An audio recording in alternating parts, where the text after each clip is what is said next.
अगर आप चैनल पर पहली बार आए हैं तो अभी सब्सक्राइब करके बेल आइकॉन प्रेस करें और रहें बाखबर।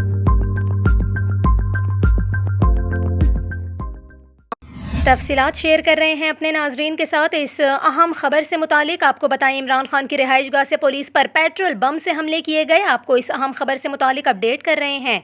पेट्रोल बम गिरते ही आग लग गई और कई पुलिस एहलकार जख्मी हो गए, जबकि इन हमलों में कई गाड़ियों को भी नुकसान पहुंचा। आपको बता रहे हैं PTI कारकुनान की जानिब से पेट्रोल बम फेंके जा रहे हैं। जमान पार्क के करीब ट्रांसफार्मर फटने से धमाका हुआ। ट्रांसफार्मर मुबैना तौर पर पेट्रोल बम फेंके जाने से फटा। यहाँ पर आपको ये भी बताएं, PTI कारकुनान की जानिब से पुलिस एहलकारों और बख्तर बंद पर भी पेट्रोल बम से हमला किया जा रहा है। आपको बता रहे हैं, कई घंटे गुजर जाने के बाद भी इस्लामाबाद पुलिस जमान पार्क से इमरान खान को अब तक गिरफ्तार न कर सकी। जमान पार्क में पुलिस की जानिब से आंसू गैस की शेलिंग जारी है, जबकि मुतादिद शेल इमरान खान की रिहाइश गाह के अंदर भी गिरे।